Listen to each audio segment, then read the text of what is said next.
여러분, 안녕하세요. 지식과 지혜의 여정을 함께하는 이곳에 오신 것을 환영합니다. 오늘 우리가 함께 떠날 이야기는 우리가 교과서에서 배운 역사의 이면에 숨겨진 거대한 흐름에 관한 것입니다. 만약 인류 문명의 역사가 우연의 연속이 아니라 수천 년에 걸쳐 이어진 비밀스러운 계획의 결과라면 어떨까요? 고대의 현자들이 꿈꾸었던 이상적인 세계, 즉 철학적 제국을 건설하기 위한 위대한 설계도가 존재했다면 여러분은 믿으시겠습니까?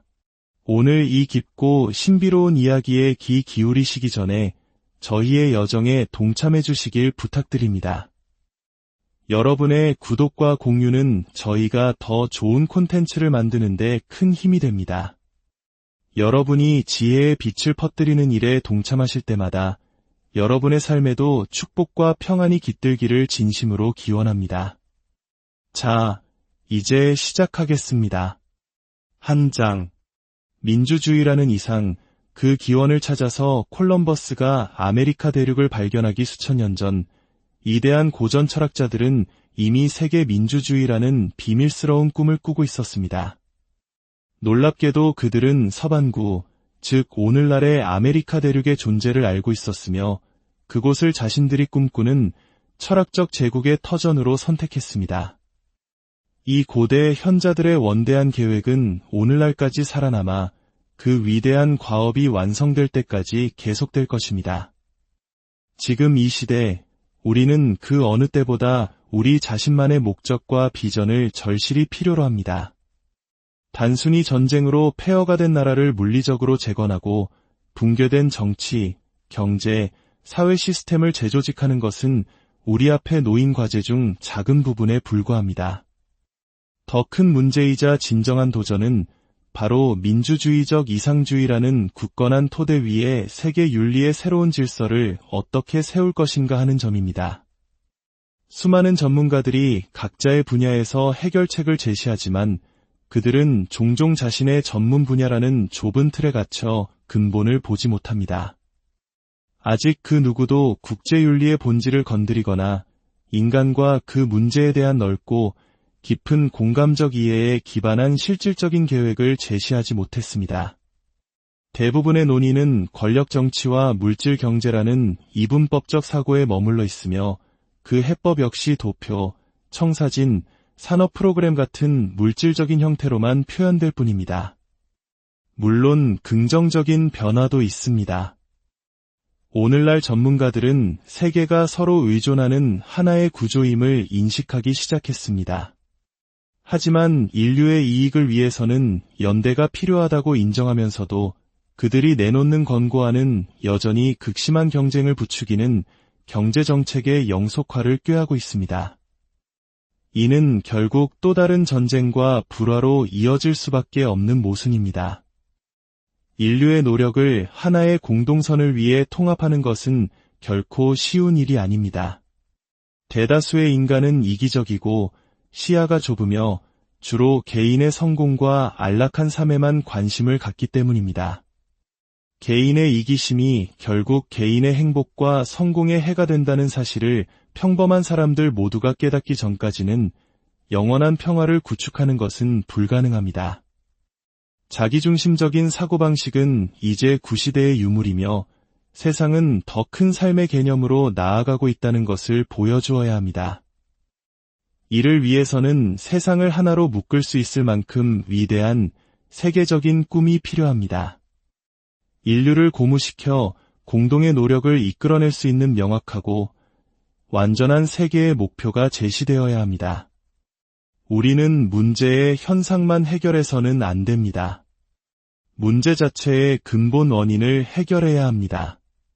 전쟁, 경제 불황, 범죄, 독재와 억압은 모두 더 큰 병의 증상일 뿐입니다. 각각의 문제를 더 크고 보편적인 필요성과의 관계 속에서 보지 않고 그 자체로만 분석하는 것은 영원한 평화와 번영이라는 더 넓은 의미를 놓치는 것입니다. 우리는 오랜 경험을 통해 물질적 고려에서 비롯된 정책들이 부적절했음을 배웠어야 합니다. 인류 문명의 모든 역사 기록은 그러한 방식으로는 결코 지속적인 평화나 안보를 얻을 수 없음을 증명합니다. 하지만 우리는 또다시 영구적인 문제에 대해 임시방편적인 해결책으로 만족하려 하고 있습니다. 인간의 문제는 단순히 물질적인 조건만으로 해결될 수 없습니다. 인간은 육체적 존재인 동시에 정신적, 감정적, 그리고 영적인 존재이기 때문입니다. 문명을 건설하는 우리는 인간 본성의 이 모든 요소들을 동등하게 고려할 때만이 인류가 스스로를 빠뜨리는 재앙의 해결책에 도달할 수 있다는 것을 배워야 합니다. 하지만 안타깝게도 오늘날의 정치인, 군사 지도자, 산업 리더들은 인간을 영적인 존재로 이해하는데 매우 미숙합니다. 우리는 삶의 영원한 법칙 앞에서 통찰력의 부족을 드러내고 있습니다. 인간은 필연적으로 그리고 치유할 수 없을 정도로 이상주의자입니다. 이것이 우리를 자유롭게 할 진리입니다. 인간의 이상주의적 본성이 올바르게 채워질 때 그의 모든 의식은 그를 올바른 행동으로 이끌 것입니다. 그때가 되면 더 이상 법이 무너지고 조약이 깨지며 인권이 유린되는 일은 없을 것입니다. 진정으로 실용적이고 현실적인 길은 바로 관대한 이상주의의 기반을 둔 길입니다. 이는 단순한 제안이 아니라 운명의 손에 이끌려 우리가 필연적으로 따라야 할 길입니다. 우리가 사는 세상은 천체의 움직임뿐만 아니라 인간 행동의 결과까지 지배하는 불변의 법칙에 의해 움직입니다. 정치적으로 해석될 때 이러한 보편적 움직임은 인류 사회를 독재와 폭정에서 민주주의와 자유로 이끌고 있습니다. 이는 인간의 성장이란 물질에 대한 정신의 점진적인 발전이기 때문에 필연적인 흐름입니다.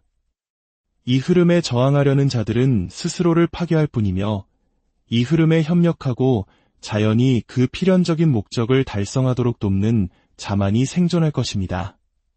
수천 년 전 수많은 깨달은 사상가들은 자연을 통해 드러나는 신의 뜻을 발견했습니다.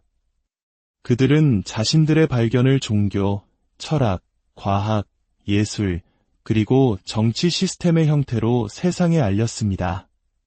저는 오랜 연구를 통해 오늘날 세상에는 수천 년 동안 존재해온 깨달은 인간들의 집단이 있다는 것을 확신하게 되었습니다.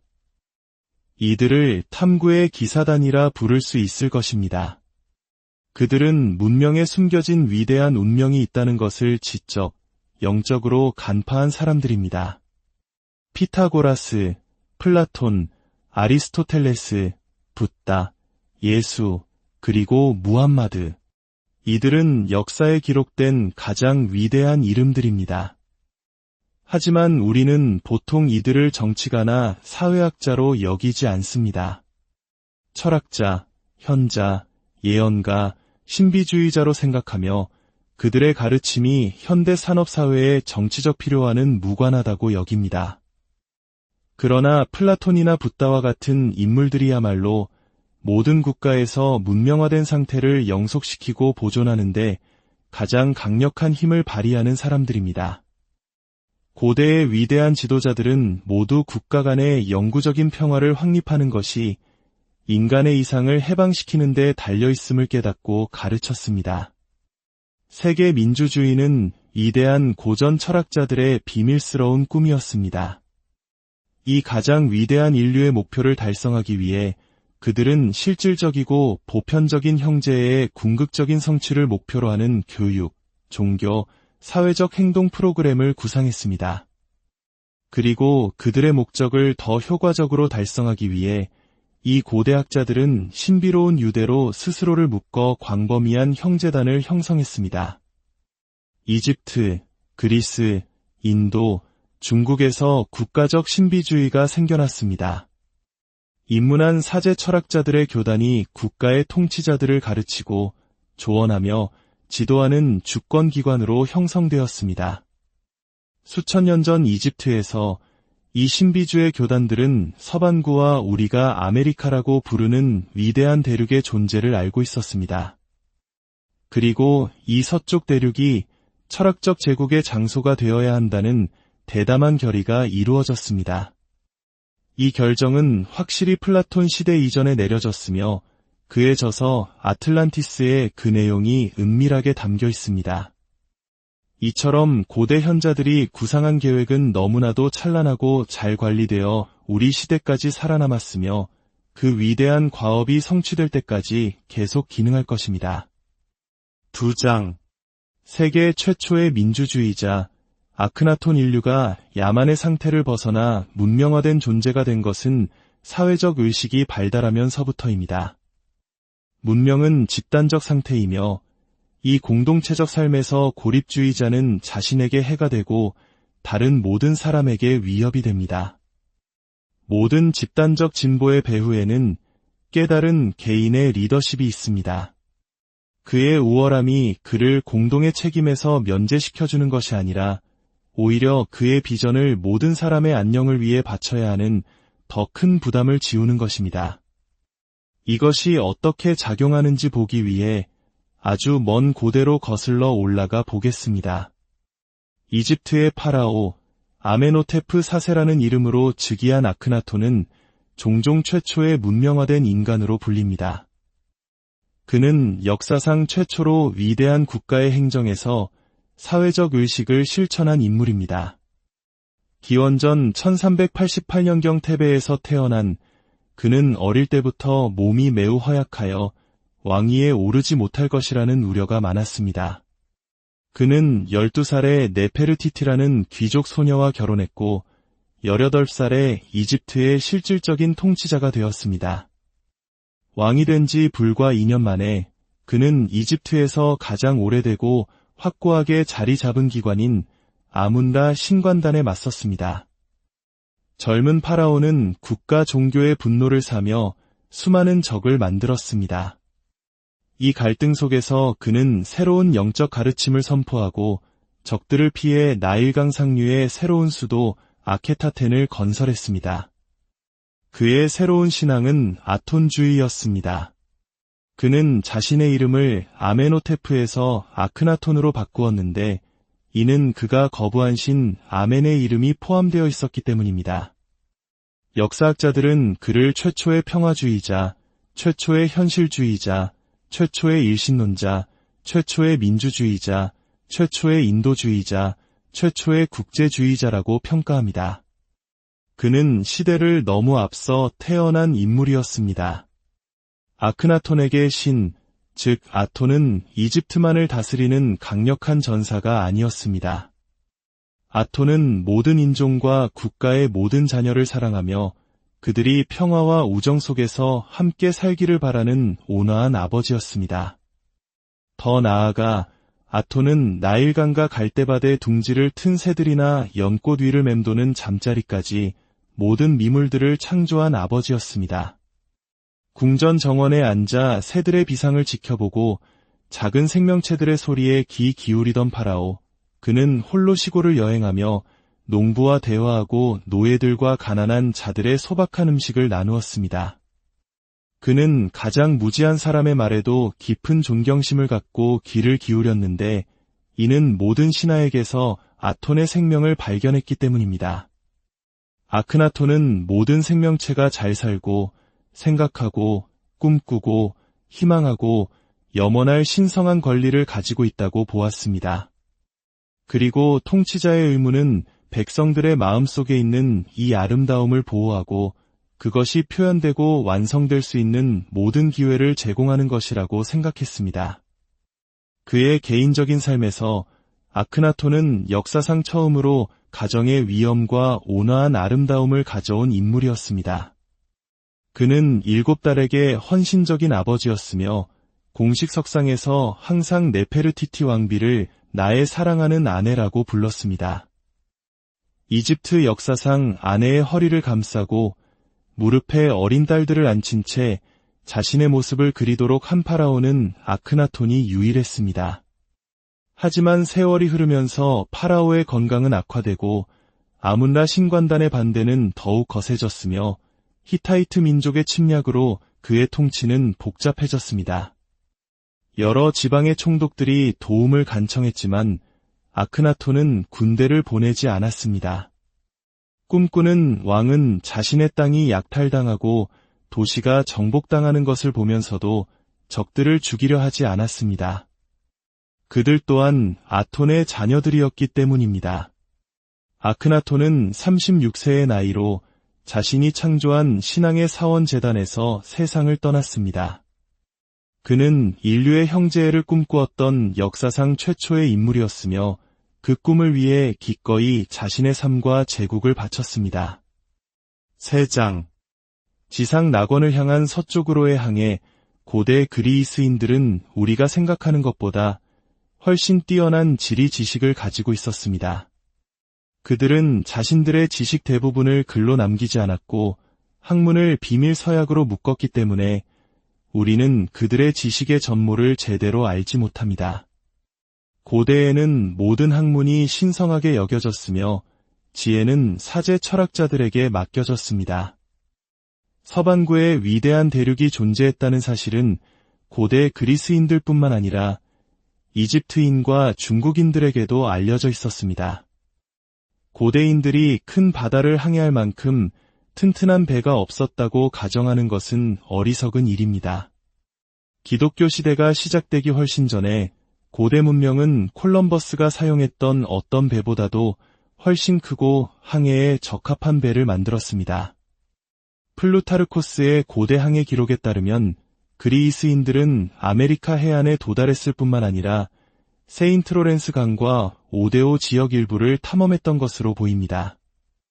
플라톤은 그에 져서 아틀란티스에서 거대한 대륙의 침몰로 인해 서쪽으로의 모든 항해가 오랫동안 중단되었다고 썼는데 이는 먼 옛날에 그러한 항해가 있었다는 것을 암시합니다. 그리스 신화는 바다의 서쪽 경계 너머에 있는 축복받은 땅에 대한 지식을 영속시킵니다. 이 축복받은 땅에는 헤스페리데스라는 밤의 아름다운 딸들이 살았고 매일 해가 지는 곳이기도 했습니다. 이처럼 신비로운 상징주의라는 얇은 베일 아래 비옥하고 풍요로운 거대한 서쪽 대륙에 대한 이야기가 숨겨져 있었습니다. 고대인들은 신들이 지상의 낙원으로 정해둔 땅이 바다 서쪽 너머에 있다고 믿었습니다.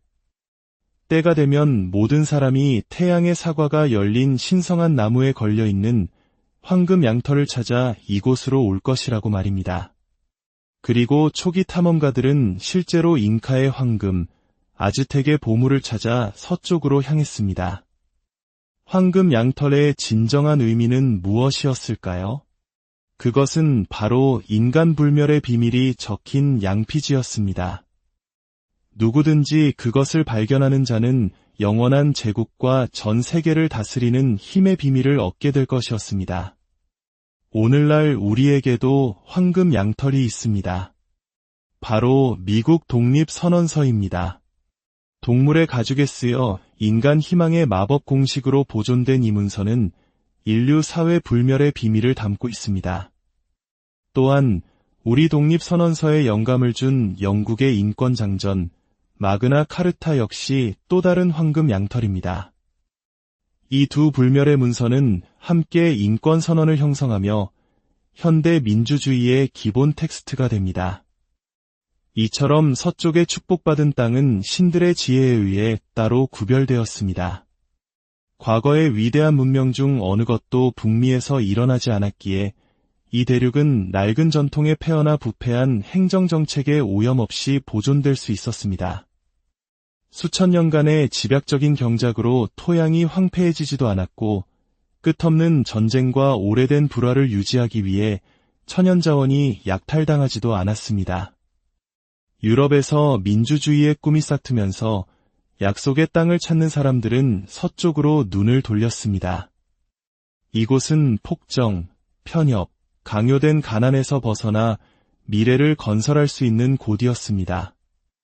모든 사람에게 교육, 자유기업, 그리고 희망과 양심에 따라 살아갈 기회가 주어졌습니다. 비교적 짧은 시간 안에 많은 인종의 흐름이 만나고 섞여 새로운 인종, 즉 미국인이 탄생했습니다. 미국인이라는 인종은 혈액 분석이나 두개골의 비율로 결정되는 것이 아닙니다. 그것은 하나의 신념으로 구별됩니다. 바로 모든 인간은 자유롭게 창조되었으며 삶, 자유, 그리고 행복 추구에 있어 자신을 완성할 동등한 기회를 가질 자격이 있다는 신념입니다. 그리고 최근 우리는 또 다른 발견을 했습니다. 민주주의라는 인종은 전 세계에 분포되어 있다는 사실입니다. 모든 인종과 국가의 남녀 중에는 우리의 신념을 공유하는 사람들이 있습니다. 그들이 그것을 공유하기 때문에 그들은 우리와 같은 종류이며 우리의 인종에 속합니다. 이 깨달음 속에서 우리는 세계 민주주의의 시작을 보았습니다. 고대 철학자들은 현명한 사람들은 별개의 인종이며 이 인종으로 태어나기 위해서는 마음을 깨달은 지성의 상태로 발전시켜야 한다고 가르쳤습니다. 육체적 탄생은 우연이지만 깨달음을 통한 두 번째 탄생은 우연이 아닙니다. 이 두 번째 탄생을 통해 인간은 국가와 인종을 넘어 국제적인 국가와 인종으로 다시 태어납니다. 언젠가 지구를 상속받을 이 더 크고 다가오는 인종이 바로 그들입니다. 내장, 법 제정자들의 첫 선출, 솔론 부채는 시대의 공통된 부담이었고 오늘날 우리 현대 경제 세계의 전체 구조는 지급해야 할 청구서와 수령해야 할 청구서라는 불안정한 기초 위에 세워져 있습니다. 그리스 세계의 가장 위대한 정치가였던 솔론은 기원전 595년경 아르콘이라는 칭호로 국가 지도자로 부름받았을 때 이 오래된 문제를 떠맡게 되었습니다. 그는 아테네의 경제 및 헌법 제도를 개혁할 무제한적인 권한을 부여받았습니다. 그의 첫 번째 조치는 공공의 고통의 근원이라고 믿었던 고대 아티카의 부채법을 공격하는 것이었습니다. 솔론 시대의 가난한 농부들이 부유한 지주에게 땅을 저당 잡히고 빚을 갚지 못하면 지주들은 담보 잡힌 땅을 포함하도록 경계석을 옮겼고 이전 소유주들은 소작농이 되었습니다. 이 소작농들은 토지를 경작하는 대가로 생산물의 6분의 1을 바쳐야 했고 이를 이행하지 못하면 그들의 신체가 담보가 되어 노예가 되었습니다. 이것이 솔론이 폐지한 법이었습니다. 솔론은 부채 때문에 노예가 된 모든 사람의 자유를 회복시켰습니다. 이 개혁은 물론 가난한 계층에게는 매우 환영받았지만 지주들에게는 거의 환심을 사지 못했습니다.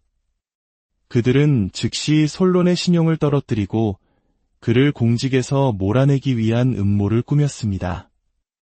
솔론은 또한 사회계층을 재조직하여 이전에는 정부에 대표되지 않았던 많은 집단에게 정치적 존재감을 부여했습니다. 그는 시민들을 네 그룹으로 나누고 가난한 계층이 모두 소득의 약 5%를 동등하게 납부하도록 세금을 재조정했습니다. 세금을 납부하는 모든 시민은 공동의 이익에 관한 문제에 대해 의견을 낼 자격이 있었고 행정관을 선출할 특권을 가졌습니다. 이러한 조치들은 고대 그리스 민주주의의 시작을 알렸습니다. 솔론의 가장 위대한 개혁은 사법재판소에서 이루어졌습니다. 배심원 선정은 가장 가난한 사람을 포함한 모든 시민이 참여하는 추첨으로 이루어졌으며 이 배심원단은 기득권층의 압력에 맞서 유지되었습니다. 그러나 급진적인 변화는 너무나 많은 적을 만들었고 결국 그는 국가 지도자의 부담을 내려놓아야 했습니다. 자신의 부족함을 깨달은 솔론은 더 큰 지혜를 찾아 이집트를 방문했습니다. 그곳에서 그는 사이스의 신관들로부터 환대를 받았습니다. 어느 날 밤 사이스의 대사제는 솔론을 사원의 어둡고 긴 통로로 이끌었습니다. 그들은 횃불에만 의지한 채 지하로 내려가 살아있는 바위를 깎아 만든 방들에 도착했습니다. 그곳에는 강이 흐르고 있었고 작은 검은 배가 기다리고 있었습니다. 배는 지하 깊숙한 곳의 작은 섬에 멈췄습니다. 햇불 빛이 반짝이는 두 개의 높은 기둥을 비추었고 그 기둥에는 미지의 언어로 된 기이한 글이 새겨져 있었습니다. 대사제는 놀란 솔론에게 그 기둥의 신비를 설명했습니다. 이 기둥들은 수천 년 전 지구상에서 영원히 사라진 잃어버린 민족에 의해 세워졌으며 녹슬거나 닳지 않는 미지의 금속으로 만들어졌다고 했습니다. 아주 오래전 세상 모든 곳에 힘이 미쳤던 거대한 제국이 있었습니다. 그곳에는 자연의 신비를 연구하는 학교, 별을 관찰하는 탑, 기금속이 풍부하게 나오는 광산이 있었습니다. 이 제국은 바다의 신 넵튠의 후손인 일곱왕이 다스렸습니다. 그러나 운명의 날이 왔습니다. 서쪽 섬들의 일곱왕은 신들의 법에 불복하고 전 세계를 정복하기로 결심했습니다. 그렇게 전쟁이 시작되었습니다. 그들은 거대한 배를 타고 서쪽에서 와서 고대 그리스인들을 공격하고 유럽 전역을 침공했습니다. 신들은 일곱왕이 전쟁을 일으킨 것에 분노하여 땅을 흔들었고 서쪽의 위대한 섬들은 바다 속으로 사라졌습니다. 하룻밤 사이에 6천만 명의 인간이 하늘의 법을 어겼기 때문에 멸망했습니다. 대사제는 말했습니다. 이 고대 기둥들에서 우리는 옛 시대의 국가 통치를 위해 주어진 법들을 읽었습니다. 이 법들은 인간이 만든 것이 아니라 영원한 자연의 의지입니다. 이 법들 위에 영속하는 국가가 세워져야 합니다. 이 법들을 떠나는 것은 죽는 것이며 그렇게 고대 세계의 국가들은 멸망했습니다. 솔로는 그리스로 돌아와 아틀란티스 제국의 이야기를 서사시로 발전시키려 했으나 노쇠함과 국가의 책임 때문에 뜻을 이루지 못했습니다. 대신 그는 친구에게 그 이야기를 자세히 들려주었고 그 이야기는 여러 세대를 거쳐 소크라테스의 제자에게 전해졌습니다. 이렇게 잃어버린 아틀란티스의 이야기는 플라톤의 대화편 크리티아스에 포함되게 되었습니다. 5장 고대의 국제연맹 아틀란티스 플라톤이 묘사한 잃어버린 아틀란티스는 정치적 우화로 해석될 수 있습니다.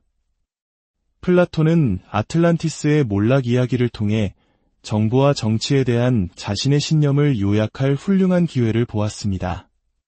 크리티아스는 먼저 연맹으로 뭉친 10명의 자비로운 왕들의 통치 아래 있던 아틀란티스 사람들의 축복받은 상태를 묘사합니다. 이 왕들은 7개의 섬과 3개의 거대한 대륙을 다스리는 군주였습니다.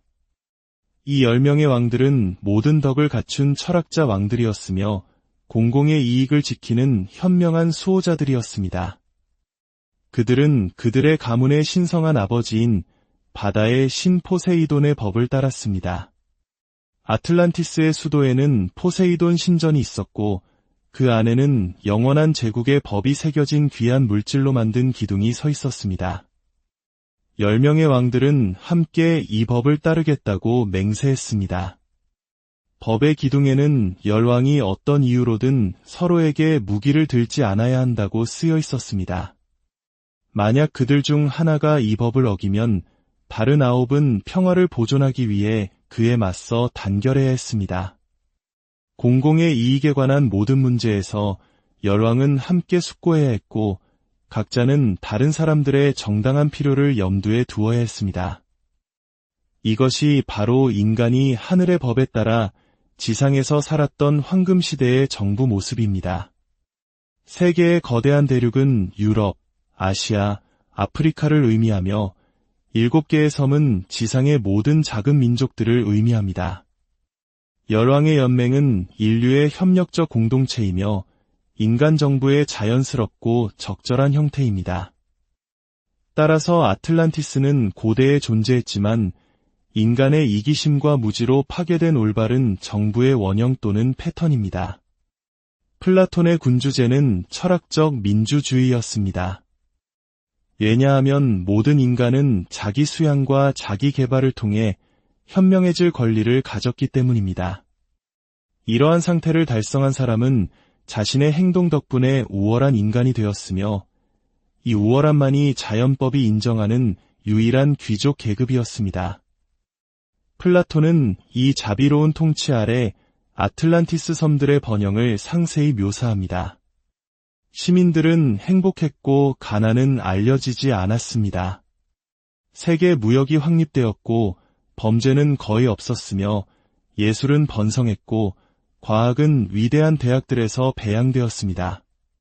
그러나 세월이 흐르면서 점차 변화가 찾아왔습니다.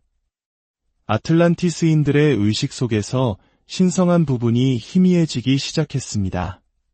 그들의 영혼은 필멸의 인간 본성과 섞여 희석되었고 그들은 가장 귀한 선물이었던 영적 미덕을 잃었습니다. 영적 지각력을 잃자 물질적 야망이 커졌고 정복에 대한 욕망이 태어났습니다. 열왕은 더 이상 친구가 아니었고 포세이돈 신전에서 함께 협의하지 않았습니다. 그리하여 위대한 연맹은 이기심과 야망에 의해 해체되었습니다. 그때 전쟁이 시작되었고 폭정과 억압, 독재가 뒤따랐습니다. 마침내 아틀란티스의 왕들은 그들의 공동 권력을 사용하여 지상의 모든 민족을 노예로 만들기로 결정했습니다. 신들의 아버지 제우스는 그 시대의 악을 감지하고 아틀란티스인들의 오만함을 벌하기로 결심했습니다. 그는 바다의 제국에 벼락을 던져 지진으로 흔들고 끔찍한 연소로 파괴했습니다. 아틀란티스의 파괴는 이상적인 정부 패턴의 붕괴로 해석될 수 있습니다. 이 파괴는 너무나 완전해서 사람들은 더 나은 삶의 방식이 있다는 것을 잊어버렸고 그 이후로 전쟁, 범죄, 가난의 악을 불가피한 것으로 받아들였습니다. 플라톤의 정치적 비전은 황금시대 제국의 복원이었습니다. 그는 인간이 스스로 초래한 부패로부터 보존되려면 신들의 옛 방식이 복원되어야 한다고 확신했습니다. 그는 아테네의 대학을 설립하여 사람들에게 종교, 철학, 과학, 정치의 위대한 진리를 가르쳐 완전한 국가의 비전을 회복시키고자 했습니다. 옛 아틀란티스는 사라졌지만 철학적 제국은 현명한 사람들의 민주주의로 다시 돌아올 것이었습니다. 그리고 2000년 후 프랜시스 베이컨 경은 그에 져서 새로운 아틀란티스에서 이 비전을 다시 한번 천명했습니다. 6장 지혜로운 자에게 통치권을 로마의 프로젝트 로마 제국이 붕괴 직전에 안일함에 빠져있던 시절 신플라톤주의 위대한 철학자 플로티누스는 로마 황제 갈리에누스와 국가 문제에 대해 논의했습니다. 이 우정은 플로티누스가 황제에게 철학자의 도시라는 자신의 꿈을 털어놓는 계기가 되었습니다. 로마에서 멀지 않은 캄파냐에는 파괴된 고대 도시의 폐허가 있었습니다. 플로티누스는 이곳이 학자들의 거주지가 되기를 요청했습니다. 공공 및 개인 기금으로 고귀한 공동체를 건설하여 플라톤의 저서에 명시된 법에 따라 통치되고 위대한 인물을 기리기 위해 그 도시를 플라토노폴리스라고 부르자고 제안했습니다. 갈리에누스는 이 프로젝트를 시대의 가장 고귀한 실험으로 지지하게 되었습니다. 그러나 로마 원로원은 이 문제를 의심과 경계의 눈으로 바라보았습니다. 그들에게 부의 귀족 계급이 학문의 귀족 계급에 의해 도전받는 것은 심각한 불행이 될 것이었습니다. 철학자의 도시는 결국 제국을 전복시킬 수도 있었습니다. 결국 갈리에누스는 황제가 전능하지 않다는 것을 깨달아야 했습니다. 그는 강력한 귀족 가문 대표들로부터 철학자의 도시라는 꿈을 계속 꾸면 더 실용적인 사고를 가진 후계자를 찾아야 할 것이라는 조용한 통보를 받았습니다. 플로티누스와 황제는 왕실의 사적인 공간에서 계속 철학자의 도시를 건설하는 대화를 나누었고 로마는 망각을 향한 질주를 계속했습니다. 지혜로운 사람들은 본래 통치자의 자질을 타고났지만 세상의 통치에서 거의 목소리를 내지 못했습니다. 그들의 목소리는 그들 자신이 죽은 후에야 들렸습니다. 오늘날 우리는 지혜를 위한 장소를 마련해야 할 필요성을 절실히 느끼고 있습니다. 전쟁은 국가의 경제적, 정치적 구조뿐만 아니라 제국의 영원한 부인 문화와 학문의 대체 불가능한 기념물들을 파괴합니다. 이러한 파괴는 계속될 필요가 없습니다.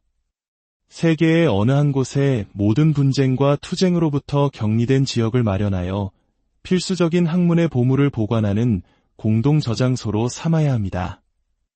전략적 군사 목표에서 멀리 떨어진 섬의 도서관, 박물관, 대학, 연구소, 천문대가 있는 예술의 도시를 건설할 수 있습니다. 이 기관들을 하나의 거대한 구조, 즉 모든 학교 위의 학교로 통합하여 지적 제국의 수도로 삼을 수 있습니다. 이러한 철학자의 도시는 궁극적으로 인류의 모든 사고 부문에서 세계적인 관점을 달성하는 가장 실용적이고 확실한 도구가 될 것이라고 예측하는 것은 안전합니다. 예술은 인종을 알지 못하고 음악은 공통분모이며 과학은 자연의 가장 깊은 비밀을 탐구합니다.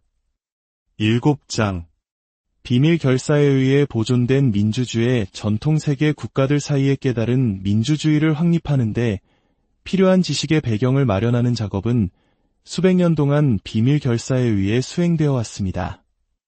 비밀 결사는 기록된 역사가 시작된 이래로 모든 민족, 야만인과 문명인 사이에 존재해왔습니다. 고대의 밀교 조직은 대부분 종교적이고 철학적이었으며 중세 세계에서는 철학적이고 정치적이었습니다. 현대 세계에서는 정치적이고 사회적입니다. 비밀 결사는 존재의 첫 번째 목적으로 은폐와 보호를 가졌습니다. 이 교단의 구성원들은 특별한 지식을 공유했으며 공개적으로 실천했다면 비난받고 박해받았을 신념과 교리를 사적으로 실천할 수 있었습니다.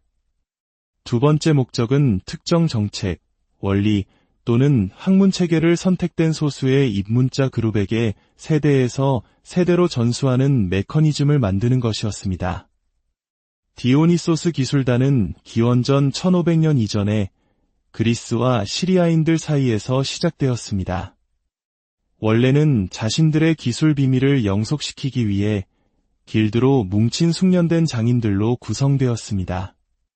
점차 건축과학이 우선권을 갖게 되었고 사회의 정책을 지배했습니다. 전설에 따르면 이스라엘의 솔로몬 왕이 성전을 짓기로 결심했을 때 그는 디오니소스 기술단의 명장인 히람 아비프를 고용했습니다. 이 결사단의 회원들은 신들의 신전, 정부 건물, 극장 등을 설계하는 독점적인 권리를 가졌습니다.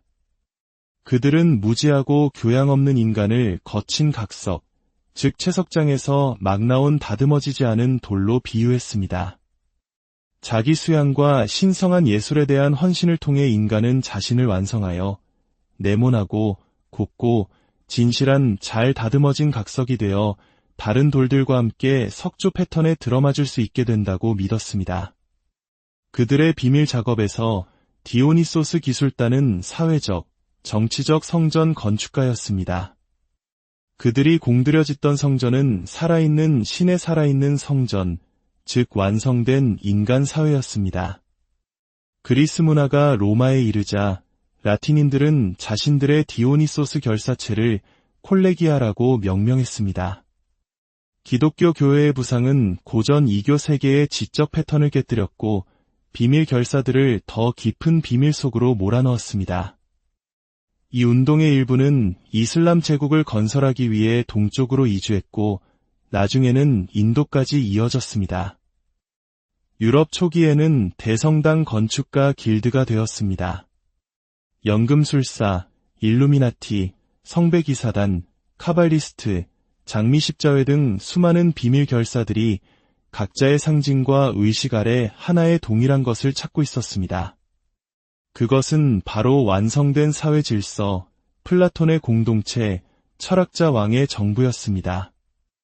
이 탐구의 기사단 덕분에 오늘날 우리의 과학, 예술, 기술이 존재합니다. 그들은 발견자였고 과학자, 의사, 수학자, 예술가였습니다. 우리는 그들의 작품을 소중히 여겼지만 그들의 꿈은 무시했습니다. 그들은 사람들을 행복하게 만들기 위해 세상에 지식을 주었지만 우리는 그들의 지식을 소수의 부자를 만드는 데 사용했습니다. 하지만 그들이 우리에게 준 지식은 더 고귀한 방식으로 사용될 수 있으며 언젠가 우리는 학문의 존엄성을 회복하고 인류의 필요에 비이기적으로 헌신해야 한다는 우리의 공동 의무를 깨닫게 될 것입니다. 이처럼 고대 세계에서 내려온 철학적 제국의 오랜 꿈은 현대까지 이어졌습니다. 비밀 결사들은 여전히 존재하며 시대의 무절제함에도 불구하고 그 탐구가 완료될 때까지 계속 번성할 것입니다. 8장. 크리스토퍼 콜럼버스. 그의 새로운 정체성. 많은 학자들은 콜럼버스 시대에 지구가 둥글다는 것을 충분히 인지하고 있었습니다. 초기 역사가들, 국가문서, 그리고 그 자신의 아들에 따르면 콜럼버스는 미천한 신분에 교육받지 못한 이탈리아인이 아니라 훌륭한 고전 교육을 받은 그리스 왕자였습니다. 1937년에 출판된 크리스토퍼 콜럼버스는 그리스인이었다라는 책에 따르면 콜럼버스의 진짜 이름은 니콜라스 입실란티스 왕자였으며 그는 그리스의 키오스 섬 출신이었습니다. 저자는 고대 마야어에 호메로스 시대의 순수 그리스어 단어가 많이 포함되어 있다는 점을 지적합니다. 콜럼버스는 플라톤의 잃어버린 아틀란티스 이야기와 서쪽으로의 초기 항해 기록에서 영감을 받은 것으로 보입니다. 또한 유럽은 지리에 대한 지식이 없지 않았고 그의 시대에는 지구가 둥글다는 것을 아는 학자들이 많았습니다. 터키 제국의 부상으로 동방과의 무역로가 막히자 동양으로 가는 서쪽 항로를 발견하는 것이 더욱 중요해졌습니다. 콜럼버스는 이러한 목적으로 항해를 떠났으며 이탈리아나 스페인 항구가 아닌 그리스의 마혼 항구에서 출항했습니다. 역사는 진실을 숨기기 위해 음모를 꾸민 것처럼 보입니다. 콜럼버스의 삶에는 탐험가를 상담가로서 섬긴 것으로 보이는 이상한 인물이 연루되어 있습니다. 이 신비로운 인물은 콜럼버스의 첫 항해에 동행했지만 돌아오지 않고 서인도 제도에 남았다고 암시됩니다. 이러한 정황들은 콜럼버스가 미지의 철학자 협회의 목적을 달성하는 요원 중 한 명이었을 가능성을 시사합니다. 콜럼버스의 시대는 중세의 암흑기에서 벗어나 근대적인 삶의 방식으로 나아가고 있었습니다. 르네상스의 움직임이 퍼져나갔고 인쇄술이 발명되었으며 인간의 정신은 무지, 미신, 두려움의 폭정에서 점차 해방되고 있었습니다. 새로운 사상을 위해서는 새로운 세계가 필요했습니다. 그것이 필요해졌을 때 그것은 발견되었습니다. 오늘날 우리는 다시 새로운 세계를 찾고 있습니다.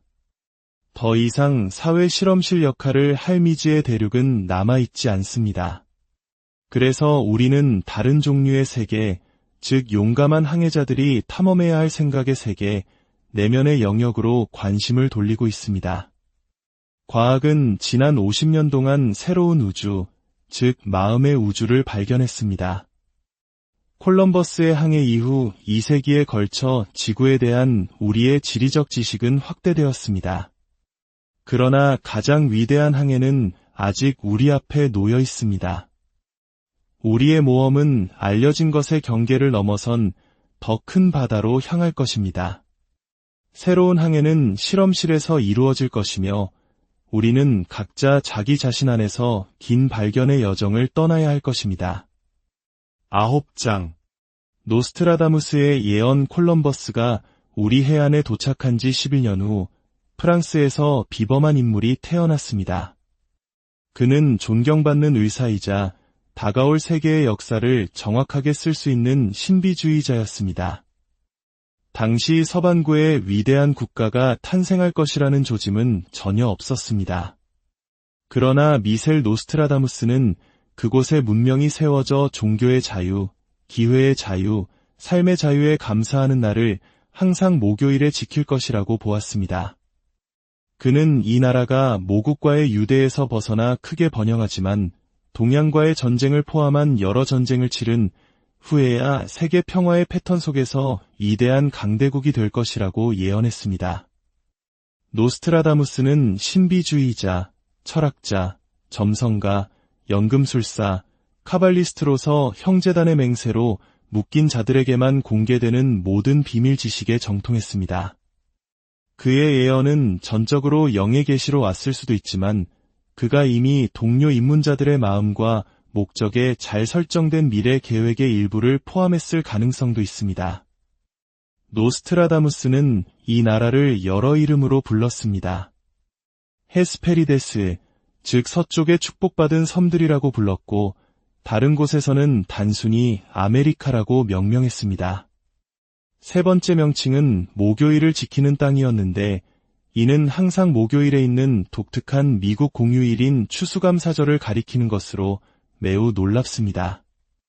요약하자면 노스트라다무스는 서구 문명의 미래 운명에 대해 다음과 같이 예언했습니다. 서구 세계의 위대한 문명이 일어날 것이다. 이 문명은 모국과의 유대에서 벗어나 자유로운 위치를 차지할 것이다. 새로운 나라는 번성하고 대륙 전체에 걸쳐 영토를 확장할 것이다. 부유하고 강력해질 것이며 자매 국가인 캐나다와 평화롭게 지낼 것이다. 미국은 동양과의 전쟁을 포함한 여러 전쟁을 치러야 할 것이다. 이 갈등을 그는 떠오르는 태양에 맞서 날아가는 독수리로 묘사했는데 그의 시대에는 독수리나 떠오르는 태양 모두 국가 상징으로서 아무런 의미가 없었습니다. 운명을 다하면서 미국은 세계 평화의 패턴 속에서 위대한 강대국이 되고 다른 국가들은 시대의 공통된 악에 맞서 리더십을 위해 미국을 우러러볼 것이다. 노스트라다무스가 축복받은 섬들의 이야기를 예언한 것은 정확히 플라톤의 전통에 따르고 있으며 우리는 그가 그 전통에 참여하여 자신이 말하는 바를 정확히 알고 있었는지 궁금해하지 않을 수 없습니다. 노스트라다무스는 서구 제국의 미래를 감지하거나 알았던 유일한 예언가가 아니었습니다. 18세기 말 영국에서 활동했던 에베네저 시블리 박사도 있었습니다. 그는 점성술을 통해 반란을 일으킨 미국 식민지들이 결코 영국으로 돌아오지 않을 것이며 오히려 부유하고 강력해져 대륙을 가로질러 확장하고 위대한 도시들을 건설하며 언젠가는 모국보다 더 강해질 것이라고 예언했습니다. 수세기에 걸쳐 노스트라다무스의 예언은 세계의 정치적 운명에 강력한 힘을 계속 행사해왔습니다. 그의 예언은 세계 강대국 연맹 또는 총회의 도래를 나타냅니다. 이 연맹은 인류의 유일한 평화의 희망이며 국가 간 경쟁에 대한 유일한 해결책입니다. 이 연맹의 형성은 인류의 새로운 삶을 시작하며 마침내 인간이 창조된 상태로 나타날 수 있도록 할 것입니다. 10장 유토피아의 설계. 토머스 모어경은 약 400년 전 철학적 공동체에서 인간의 사회적 상태를 제시하기 위해 우화를 썼습니다. 그러나 세상은 그 요점을 완전히 놓쳐서 유토피아라는 단어 자체가 오늘날에도 낙관적이지만 비현실적인 개혁 이상과 동의어가 되었습니다. 모어경은 그의 시대 정치 부패로 크게 고통받았던 인물입니다. 그의 유토피아의 전체 틀은 플라톤의 국가에서 빌려온 것이며 이상 국가에 대한 플라톤적 이데올로기가 책 전체에 스며들어 있습니다. 이탈리아 철학자 톰마소 캄파넬라는 또 다른 중요한 유토피아주의자였습니다. 그는 태양의 도시를 저술하며 정치학만이 과학으로 축소되지 않은 유일한 학문 분야라는 것을 큰 비극으로 여겼습니다. 그는 정부 관리가 지식과 적합성을 판단하기 위한 시험 후에 선출되어야 한다고 주장했습니다. 캄파넬라는 국가가 번식을 통제해야 한다는 이론을 제시했지만 모든 사람이 군사훈련을 받아야 한다는 그의 조언은 실용적이었습니다. 이러한 유토피아 문학들은 비전이 없으면 백성이 망한다는 주제를 공유합니다. 이 현자들은 인류가 지금은 비현실적이라고 치부하는 해결책에 눈을 돌림 이래, 즉 자연 철학의 원리가 정부 문제에 적용될 시대를 내다보았습니다. 위대한 계획, 수천 년에 걸쳐 전해 내려온 이 비밀스러운 운명은 과연 지금도 펼쳐지고 있는 것일까요? 그리고 이 거대한 이야기 속에서 우리의 역할은 무엇일까요? 지혜와 연민이 지배하는 세상에 대한 꿈은 먼 유토피아가 아니라 우리 각자의 마음속에 심어진 씨앗입니다. 여러분 자신 안에서 그 씨앗을 발견하고 키워나가시기를 바랍니다.